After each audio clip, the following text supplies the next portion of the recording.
Go. Hi, we're in Sebastopol, California today, and I met Tommy, who's holding the camera.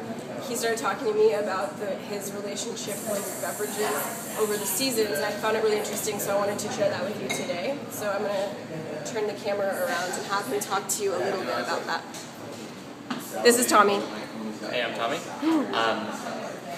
When I'm looking at different teas and different coffees, I do treat them very much as seasonal beverages, because they do follow a very distinct freshness curve. So there are certain teas that do definitely last for long periods of time.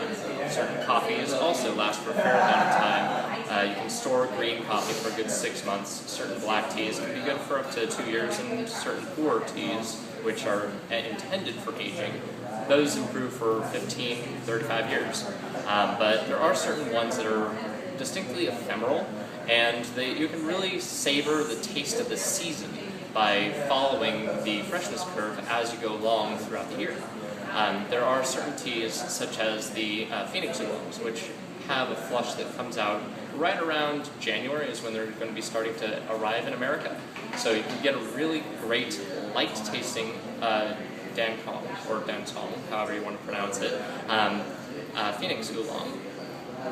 Whereas you'll get a more vibrant taste of that same group of teas starting around May. Likewise, you can really get the freshest taste for most green teas around late March for the very early succulent leaves, and then for the later, more mature leaves of the same green teas, you can get a totally different flavor profile in May. Darjeeling teas have very distinct seasonality, because they all come from one little tiny area in the foothills of the Himalayas, which have a very distinct seasonality to them. So first flush teas, we'll be getting them around late March. Those are going to be very vibrant. Because of the cool weather, they don't get the same level of oxidation that the later summer teas get.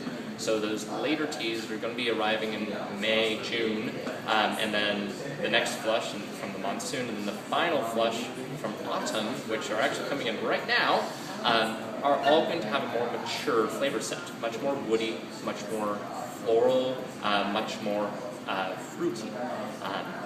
Totally different flavors that you can hit different peaks on.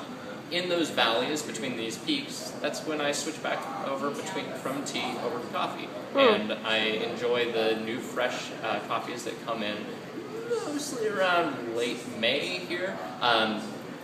There are certain ones that I really look forward to during the winter. Right now, I'm savoring a whole bunch of these geisha coffees.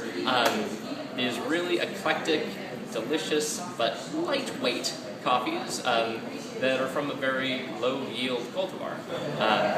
It's known for having very distinct tea-like character to it. Very floral, jasmine-like, gardenia, bergamot flavors, and having a very light body, but having the light body allows you to parse out a greater range of flavors to it. Throughout most of the rest of the year, I'm looking for a nice, really heavy-bodied coffee, something that I can practically eat with a fork. For that reason, I really do enjoy certain special prep coffees from places like El Salvador, and I'm sort of set out on my own in the specialty industry that I really do enjoy certain Indo-Pacific coffees, which have been given the collective shaft, because they do tend to run kind of musty, because most of them are defective. So you really have to search really, really hard to find the real gems. If you are looking to explore through the range of some of the really eclectic